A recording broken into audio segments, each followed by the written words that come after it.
Hi, everyone. Thank you so much for joining us today for a live discussion on the right to record as we close out this month's campaign.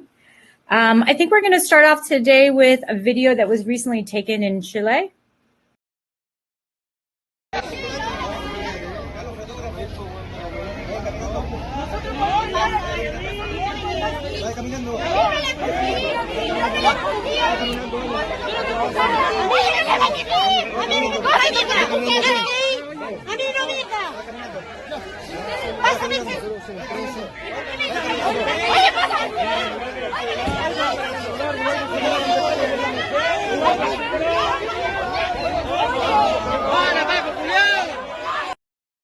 So this is an all too familiar situation. This recently happened during the coup in Chile and during the protests after the bus fare hike. But we see here, we see military enforcement, we see the police, and then we see people trying to tape and trying to video and record some of the abuses that are currently happening and some of the situation at play. And then, of course, we see the police reaction to this, and we see how even with women and older women and that not only their fear, but how they've taken their cell phones out. And essentially, the reason that the right to record is such an important concept that we work on is because in order to document other human rights abuses that are happening, if we don't actually have people witness and observing and having the right to actually tape this on their cameras and their phones without fear of retaliation, without fear of arrest, without fear of violence, then there's no way that we can actually move forward to making sure the human rights defenders and people out there are able to protect and defend their human rights. So I wanted to just introduce the team here today and the panelists. We are joined by Dia Kayali, who is our Tech and Advocacy Program Manager, Bayo Akawawal, who is our Program Manager from Africa, and Magana Bahar, who is our Communications Consultant. I wanted to start first by asking Dia to talk a little bit about the history of right to record within Witness, as well as what the international policies currently state around protecting against the right to record. So that was a really great example to start with. And so I guess a little bit about the history of the right to record at Witness. As you mentioned, the right to record is really essential to the ability to use video to document human rights abuses. And when we talk about the right to record, we're talking about the right to take out your camera, or more likely these days, your cell phone, turn it on and start documenting the military or the police as they're doing their work. In some places, people really are still not able to exercise that right. We see that even where there are laws that protect the right to record, the police still don't respect those laws. However, when there is clear jurisprudence and when there are clear laws, that does make it easier to support that right and that ability. And that when we don't see the right to record, a lot of times most of the documentation of human rights abuses coming from a place will actually be perpetrator video. So it's video that's created by the people who are perpetrating human rights abuses. And, we can get into why that would be a problem, but we've really seen this especially in the last few years. And so recently we've been trying to just sort of define this right a little bit more. It's been mentioned in a few different United Nations resolutions, and we've just been trying to show where the right is really specifically recognized, where it is clearly inferred because of the constitution of various countries. And there are some places where really the right is very explicitly oppressed. And, that's not something that we think is in line with international human rights standards. So maybe I'll pause there. I don't want to get into the legal background. You probably have questions about that. I can give a little bit of the sort of legal background maybe a little bit later. Yeah, Adi, just a quick follow-up question on that. If I am an activist working somewhere in the world, how do I find out what my government says about these rights? Yeah, so that's a great question. We are trying right now to understand a little bit better what the legal structures in place are. So one place that you can start is actually on our Right to Record page. And we can post the link to that after this live stream. We have some case studies there of how the right to record has played out in various places. We have a lot of detailed information on the Witness webpage about the right to record in the US. If you're not sure what the law is in your country, and if you can't find it on the map immediately, definitely if you're an activist, I always recommend trying to find either attorneys or other activists who have done work on this, because I will say it feels like it's really sort of a legal question, but it's not just a legal question. And I think it's people who are out there who've been documenting who a lot of times will actually have the answer for you. If not, there's oftentimes, depending on where you are, there are pro bono attorneys or legal services that might be able to tell you. Thanks.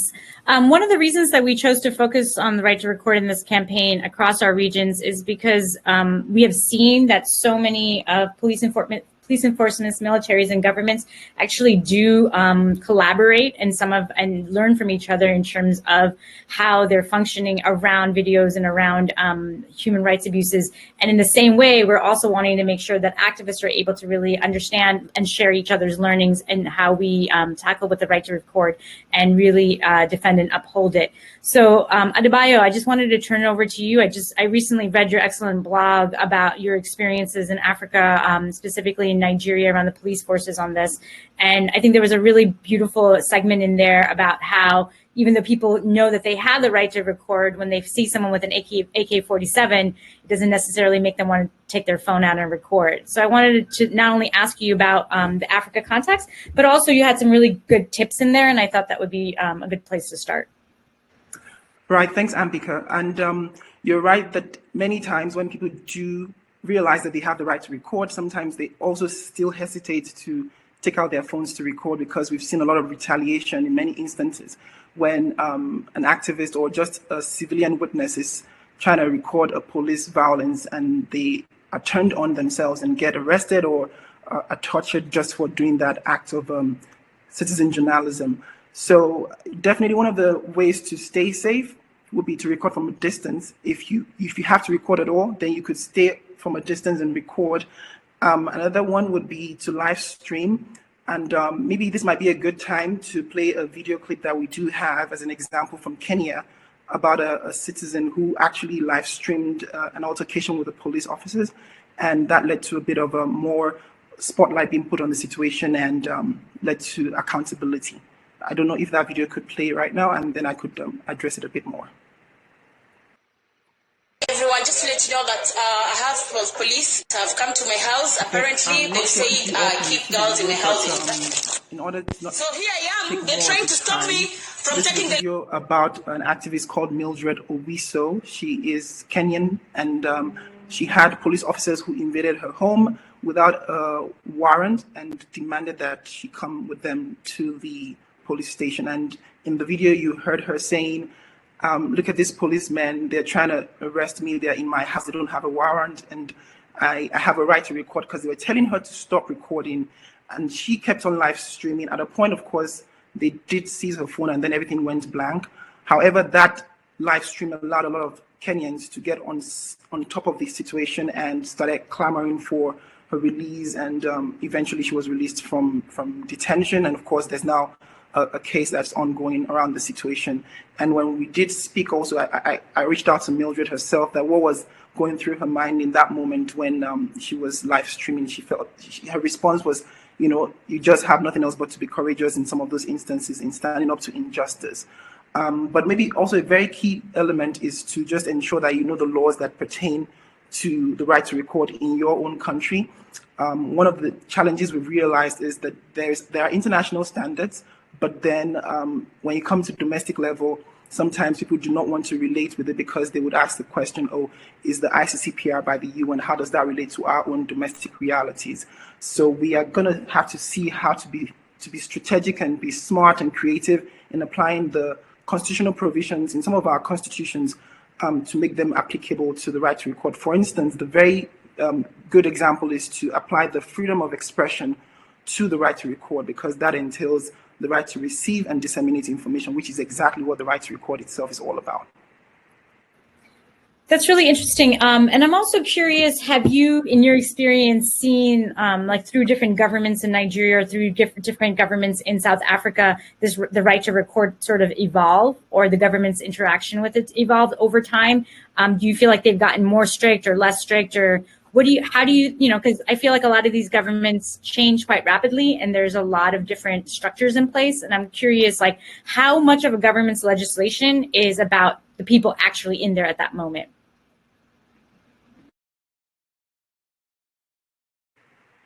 Okay, good. I was muted for a moment, sorry.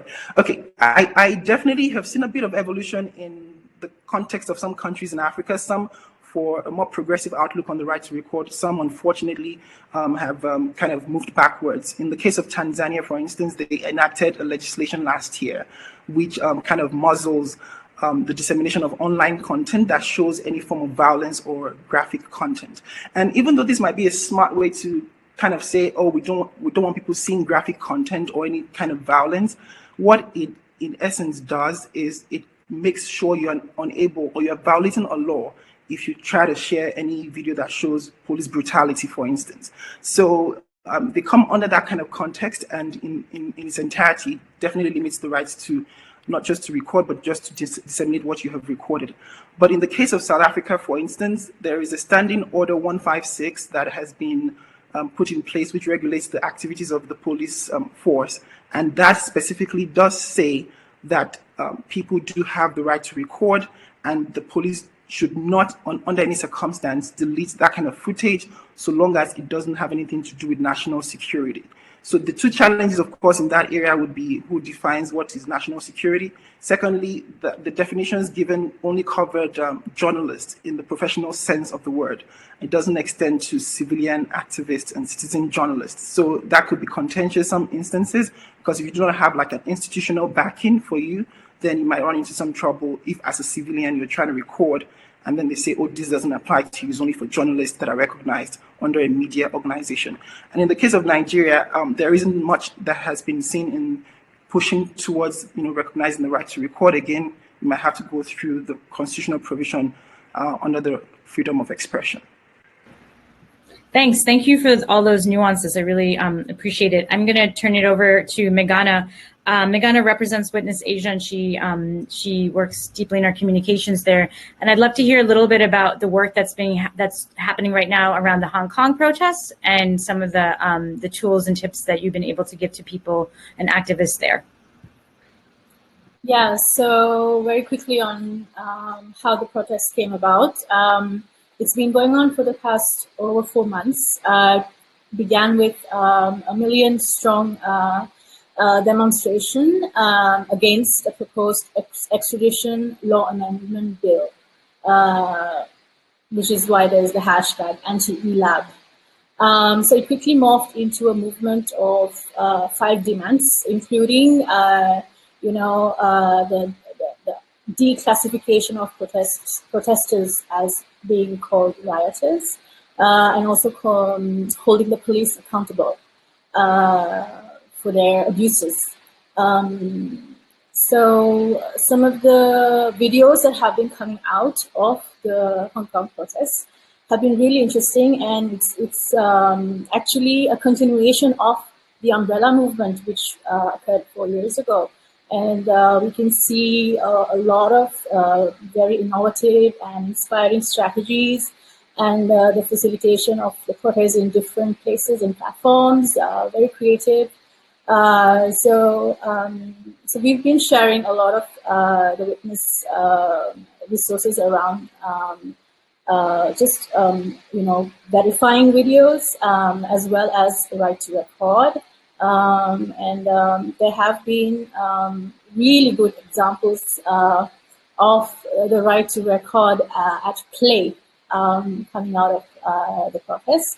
Actually, we have a video that we can show you how a citizen captured the mob attacks that happened at the Yuen Long station, which was filmed by a variety of different ways, including smartphones, by activists and also journalists, and also incorporated CCTV footage to confirm and show evidence of the police being complicit in the mob attacks, you know. So if you can just see that video very quickly, yeah.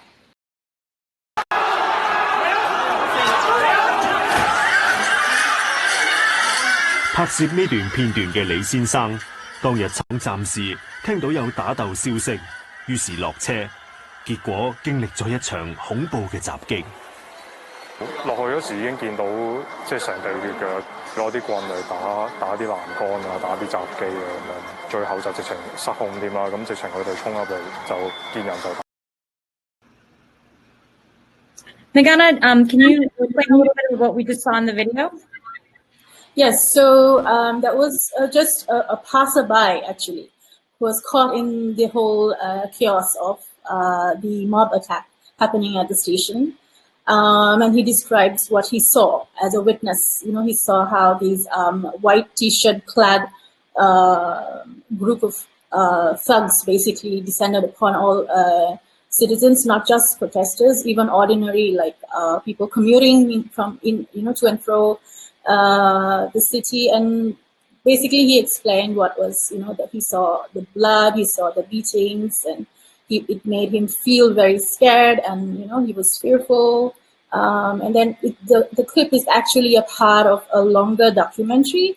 So one of the strategies of the Hong Kong activists, journalists, the protesters, has been to showcase these documentaries in the neighborhood to raise awareness about who to be aware of certain infiltrators, and to sort of like improvise on their strategies. And so it's been a really eye-opening documentary if you do have the time to look at it in full. Yeah. And where can someone who's not there access the documentary? It was shared by this new activist collective called Lausanne. They provide really good analysis on the protests, quite apart from what you can, quite different analysis, also intersectional analysis. So I mean, we could share the link later on. Yeah, maybe we can share that along with some of our researchers after this call. Sure. Nagana, I know that we've talked a little bit, Asia's a very big place, and I know that there's a lot of different laws happening in Southeast Asia, South Asia. I was wondering if you could talk a little bit, not only just about the country differences, but about the regional differences, and what do you think actually are some of the factors that go into why they're so different regionally? Right, okay, so witness in Asia and the Pacific cover like countries that belong to ASEAN, which is the Southeast Asian Forum for Nations Cooperation, and then there's SARC, which is South Asian Association for Regional Cooperation, and then there's the Pacific. And when you take a look at just a cursory glance at their constitutional guarantees, I mean, it's all there. The freedom of expression is guaranteed by all constitutions, and most of the countries have signed up to the ICCPR. But what is actually happening is with Southeast Asia, there's a lot of cross-border domino effect in terms of new laws that are coming up, for instance, addressing fake news. Also, Myanmar is playing a part in influencing the political, stability of the region, very much so. So what I can see in the Southeast Asian region is that they're facing increasing threats, not just within their borders nationally, but also cross-regionally, and there's a diminishing ability of citizens to be able to express themselves without repercussions. Laos, Cambodia, Thailand are really, really bad in terms of freedom of expression. Malaysia, Indonesia falls somewhere in the middle, but still, there are certain ways that the authorities rein in some of the Muslim countries, and this you can see even in South Asia. They use the freedom of expression to sort of exclude, talking about the tenets of Islam, for instance. If you did talk about, Islam or in a derogatory way, you could be penalized. So all SAARC states, that's South Asian countries, are signatories to the ICCPR. Sri Lanka, in particular, has recently been mulling over anti-hate speech laws and fake news laws. But what I can see is that there's a kind of like a revival of the right to information, and it has come into effect. And there's been a lot of, in Sri Lanka in particular, applications appealing for more information with regard to past abuses by the state, and which the state is not, exposing or disclosing. People are aware of the use of video for evidentiary purposes, but because of this, there is also a cluster of laws that are remnants from the colonial era. So the authorities tend to manipulate them to, for instance, come down hard on journalists who are reporting, filmmakers, human rights filmmakers. We've seen them coming down hard in Myanmar, also in Malaysia, and also in Sri Lanka. So it's, yeah. Yeah, I've also, I think one of the other things that we've been asked throughout this month is, in a situation like Kashmir, which recently happened and it's still happening, and the minute that things get to this heightened state, which is currently what's happening right now in Chile and Ecuador, all of a sudden these laws that sort of have existed in order to protect the citizens, this is kind of when they kind of get hampered down the most. And I'm curious to hear from all of you regionally, if you've seen, how you've seen this and what you think activists could specifically do in these situations. And Dia, what you specifically think around the right to record around these times, like when there is a state of emergency, what are the possibilities? What would be your advice? What would you suggest?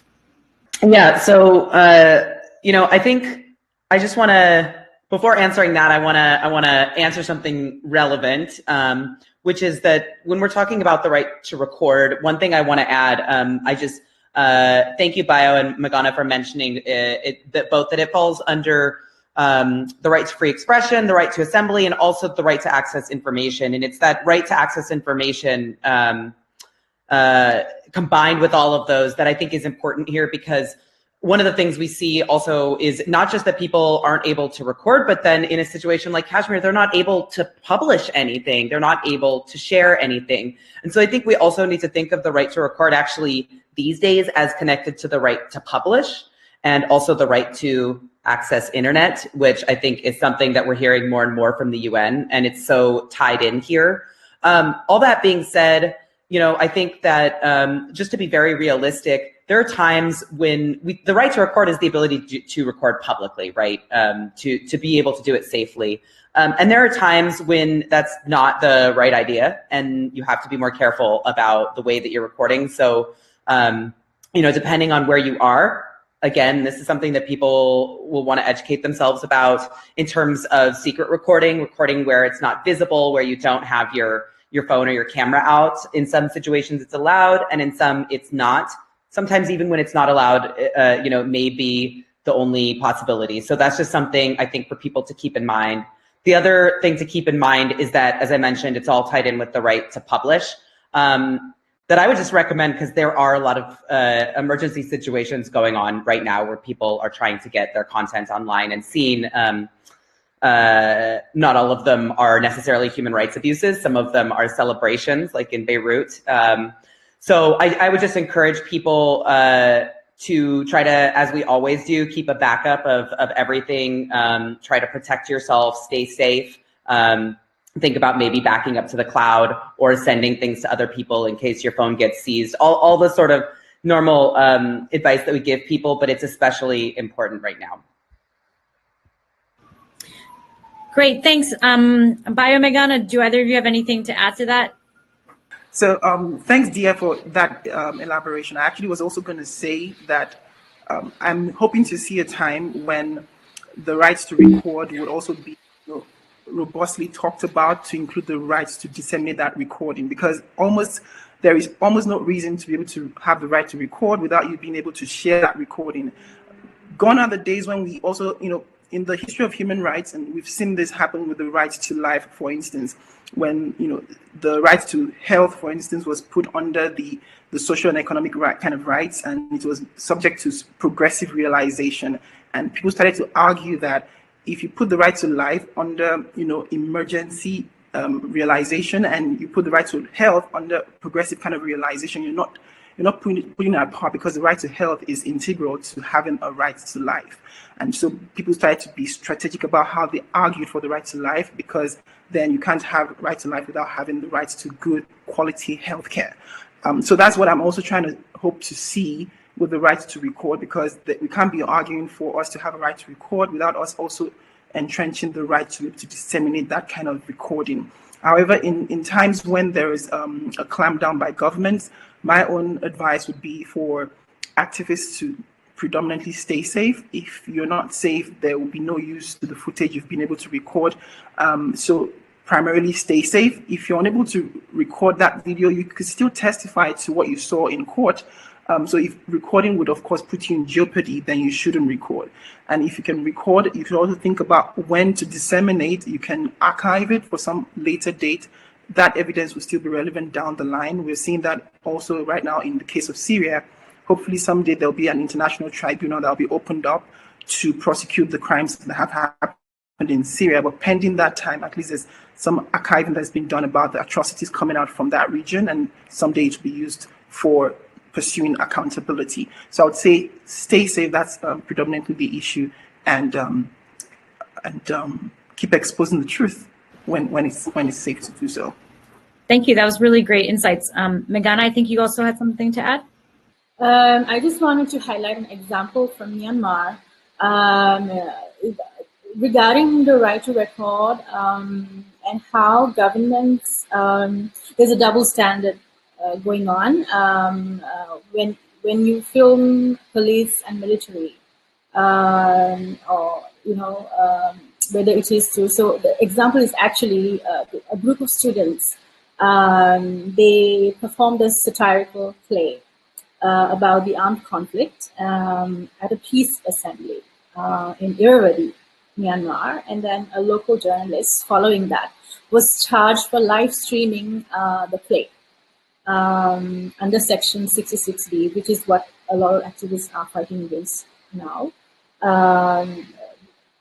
But following that, 2 journalists from the Voice newspaper were arrested in June under Section 25B of the 2014 Media Law and 66B of the Telecommunications Act for their article satirizing a military propaganda film. Despite having printed an apology in the previous month. So you can see how governments manipulate the laws. They use propaganda as a reason to persecute activists and journalists who are filming and who are aware of the right to it.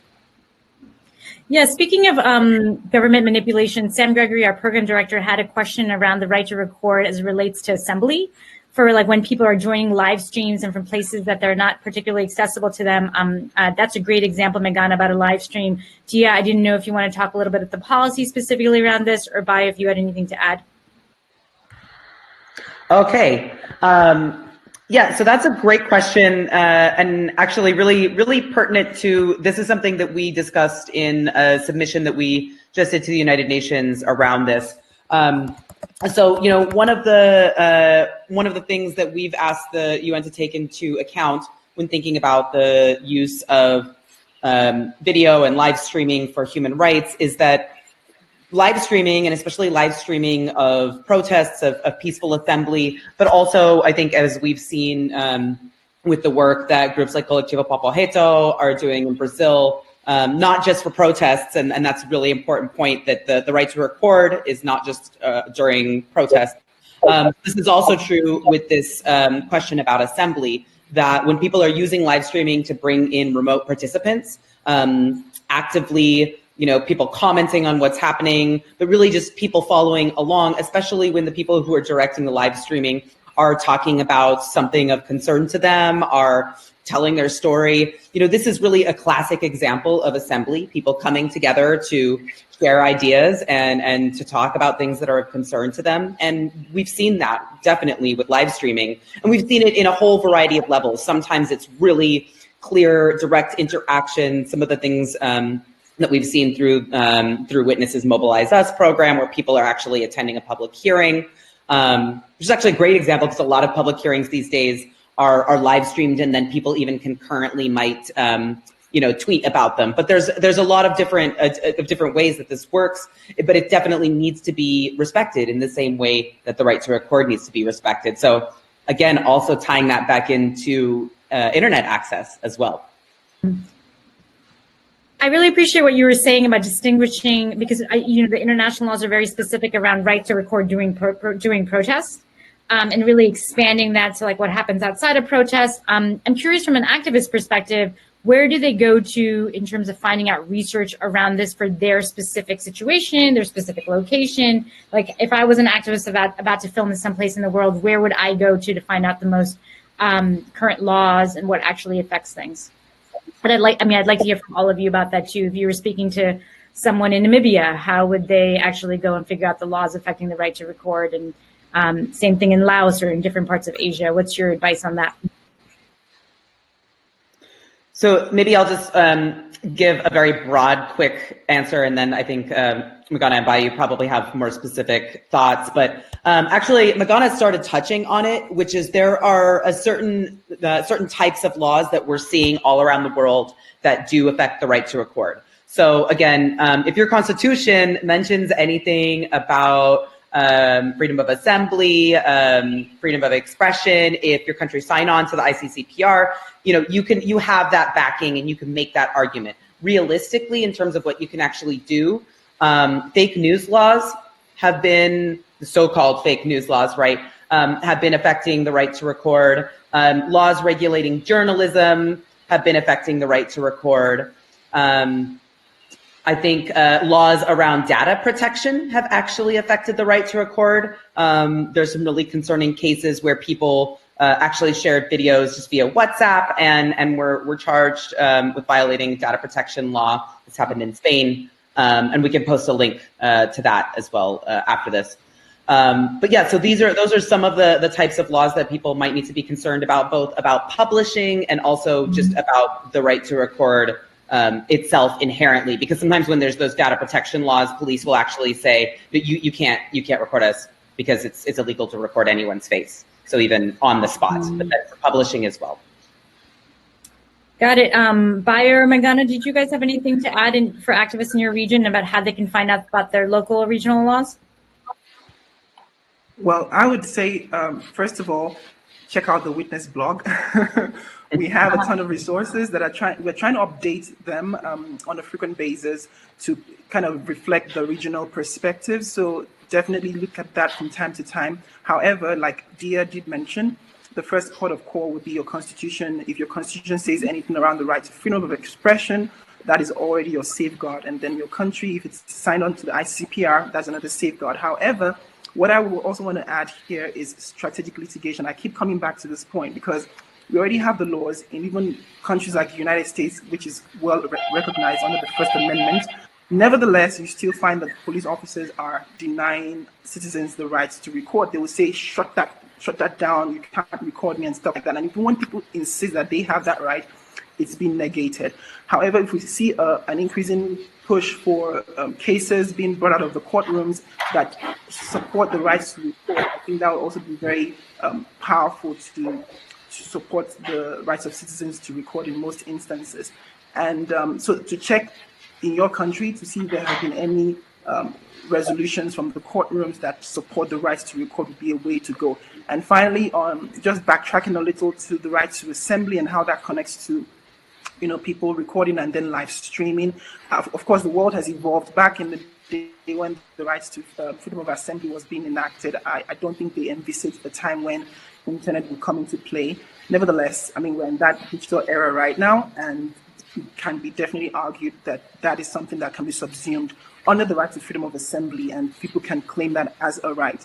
The other thing we then have to ask ourselves is, when people are live streaming, and it's something that is quite graphic, the platforms that are responsible for some of these spaces like Facebook and Twitter, would they be taking it down? I've seen that happen in the past where they take down some of this graphic content because it violates their policies. But because it's a proof of evidence, we want to think about how the platforms themselves are brought into the conversation to make sure they do not take down what is very vital to securing justice for some groups of people. And I think that's something that Dia has worked on extensively alongside with Sam, our program director. Thanks. Meghana, did you have anything to add to that? Yes, I wanted to highlight also that when you're looking at national laws, they don't necessarily protect non-citizens. So there have been instances where, journalists from abroad have come in and filmed, the protests happening in West Papua. They've been sent back by the Indonesian government because, they already have a caution, a warning, against foreigners coming in and filming. So that's something to be wary of. Secondly, definitely looking at laws pertaining to internet rights, because the moment the internet is shut down, we can't see anything. That's what's happening in Kashmir right now. So that's definitely something I would look at. Thirdly, I think because of all these pushbacks by the governments and authorities, I think that there needs to be more of an emphasis and effort on cross-regional collaborations, and also within the region. For instance, activists who are doing this work, we need to sort of work with activists in other countries and sort of come up with ways, strategies, and also planning on how to mitigate and how to face, the impending battles. No, I very much appreciate those 2 points. Thank you, Meghana, for sharing. One of the questions that came in was about how activists can keep their footage safe if they feel that their right to record may be violated. Did any of you have any questions about or any advice around keeping footage safe? And I know we talked a little bit about backups, and Bayo, I know you talked a little bit about cloud and things to worry about or things to be aware of when you're backing up on the cloud in your last blog. Yes, so definitely I think using a cloud backup is a very good option. Whether you even think there's a threat being posed or not, it's a very good strategy to adopt every single time. Again, take into cognizance the fact that some of the cloud backups might be subject to being handed over to law enforcement. So if that might put you in some form of danger or the other, you might want to think about the service you want to use. There are many other services that might be safer than others, so you might want to research that. But cloud backup is very key. One of the activists that I spoke to, so I was recently in Cape Town for a meeting called Video for Change. It's a group of people who are working around use of video to create change and advance accountability. And in that meeting, I met one of the activists who's a filmmaker from South Africa, and she shared with me her experience when they were in Lesotho about how the police officers were constantly stopping them from filming and actually making them to delete their footage. And so what they decided to do was to do a manual sort of backup. Whenever they started recording, in every interval of 5 minutes, they take out their SD card and quickly back it up, and then they put it back into the camera. And in those instances, when the police come, of course, they could gladly hand over the SD card without any fear of losing what they had captured already. So if that's a possibility, if you're in a team, that's something to also look into in terms of backing up and ensuring that your footage stays safe. The other question better Executive Director had is actually for Bio. Bio, you talked a little bit about health being as part of the continuum, and I would love for you to talk a little bit about right to record functioning as an enabling right to practice practically realizing other rights, which is sort of what I was talking about with the Chilean video that started off the live stream, that one of the reasons right to record is so important is in order to start fighting and defending against other human rights violations, the best way to first do it is to be witness, and the right to record is so intrinsic at that. So I was hoping you could talk a little bit more about that. Oh, well, I think the way I would respond to that is the fact that when it comes to law and getting justice, there needs to be evidence. So that evidence can come in the way of witness testimony or some other kind of sort of evidence. And we are again in the digital era where video serves to be that form of documentation that provides evidence. We've moved from the days when all we had was the folks in suits and at the UN and maybe from Amnesty, the international organizations, getting into situations of conflict and documenting and taking notes from witnesses and saying what happened here, and then they going back, flying maybe 1,000 more miles and trying to then put that into a report and then go to a courtroom and all of that. Gone are those days. Now we're in the times when people can spontaneously document an atrocity that's going on. And if we do not have the evidence, then I don't think we can realize some other rights. I mean, it's questionable. It's not like video is a silver bullet in itself to resolve all kinds of issues, but it's a step in the right direction, and it can definitely help bolster the realization of rights. So a community is suffering from corporate, the impact of corporate mining, the mining that's going on in their community, maybe their water has been affected as a result. Then they take a video of that impact and then they can share it and push for accountability to hold that company responsible for the contamination in their water. Video plays a role in that, and that goes back to say, oh, now they can protect their rights to clean water, their right to health, and their right to life invariably. And in many other instances, you could apply it as well, how being able to just record an instance can help secure justice and counter issues of torture or police brutality or extrajudicial killings and so on and so forth. So the right to record, I think, helps to enable the realization of many other rights. It's not the entirety in itself, but it definitely adds to strengthen the case. Yeah, I totally agree with all of that. One last question I just want to ask before we wrap up, and I take your last thoughts. But what is the right to record around the other way around in terms of both police and governments recording protests, recording human rights defenders? Is there any rules or legislation around this? So I think this is more so in the area of really needing to know what the local laws are. I mean, there's definitely sort of the argument that it is state surveillance, certainly, and that state surveillance should be necessary and proportionate. And we have definitely seen police using it as a tactic to intimidate people. I mean, anybody who's watching this live stream who's been at a large demonstration recently, I'm guessing almost wherever you are, but I've seen this personally in Brazil, in Europe, in the US, police taking out cameras and recording people. So I think this definitely depends on local laws. I know that, for example, in San Francisco, this is a very local law. There are standards about when police are supposed to film. But I cannot say globally that it's necessarily a human rights abuse. I think it depends on how police are doing it. And a lot of times, as I said, it's definitely used to intimidate people. Also because I think a lot of us are thinking about facial recognition in combination with that. The police could potentially be building up a facial recognition database by using those videos. So not to end on a scary note, but certainly something to think about. Okay, great. So just to wrap up here, I wanted to see if you guys could each maybe have like one takeaway from this month's campaign, or something to leave the audience with, maybe something that you learned this month, or something that surprised you, or something that you thought was like an important highlight. We can start with Megana. Actually, I want to follow up on the previous one. Okay, great. There's an example actually of a law. I mean, across Asia, there's an old colonial era law called the Official Secrets Act. And there have been examples, especially in Hong Kong, where the police have used that act to enact basically bans. So for instance, in Hong Kong, they enacted the mask ban. There shouldn't be no one should be wearing the mask, so that they can film, and take your details, basically. So that's an example. Thanks for that. That's really interesting. I didn't know anything about that. Does anybody want to give their monthly highlight or their monthly surprise before we close off today?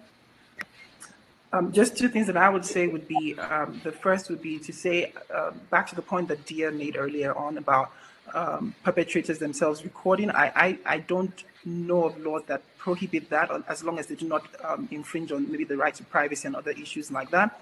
And we've also seen how that perpetrator videos have been used to advance accountability in many instances as well, where the only video we had of a violation was actually recorded by the perpetrators themselves. We've seen that in the case of Cameroon. And so in some part of me, I want to have the perpetrators themselves record their own violence so that we could hold them accountable. But then again, we have to bear in mind some of the other issues that come around that, and be careful, tread it carefully. And then on the final note, my whole encouragement would be to go out there and sue every police officer that prevents you from filming their atrocity. I think when we have more cases coming out of courtrooms, we'll be able to definitely establish this as a right. We can't wait for the UN. And also the UN is currently just passing soft law. For us to wait for that to become very respected, it will take a bit of time. And for us to see it reflected in domestic legislation and constitutions might take a bit of time as well. But cases are what we can do right now, and NGOs and civilians should go out there and sue everyone who is preventing them from documenting every atrocity that they're committing on innocent people. Yes, and I want to add also that there have been reports done by civil society on how there's not enough funding going into freedom of expression, right to information, advocacy work, which is all the more reason to push for interregional collaborations and cross-country collaborations. Also because across Asia, a lot of the movements are led by youth. You're seeing a lot of these groundbreaking movements led by youth, and they're more social media savvy. So it's a great opportunity to actually educate and raise awareness and also skills on these resources that we're sharing. Thanks, Mayana. Did you have any questions? We'll be sharing our comments to the UN soon. And yeah, really, I think now is definitely the right time to be pushing on this. I think it's really important, and we're seeing that really every day that I go on social media. I'm seeing how important the videos coming out of all of these places that have people in the streets are. Thank you for that. I just wanted to give a sincere thank you to Dia, Bayo, Magana for all of these insights. I've learned so much today, and I'm sure everybody in our audience has as well. We will be sending out links to all the videos, as well as our Right to Record landing page on our website and our Media Lab. And we hope that everybody here can stay tuned on our social media pages. I know all the regional Twitter and Facebook pages are doing a lot of work around the campaign this month. We also have a lot of resources on our Witness library. After the 2014 World Cup in Brazil, there was a lot of specific resources and tips around this that can be accessed on our library pages. And so we hope that you guys will keep coming to us to sort of be your support through all of this. So thank you, everybody.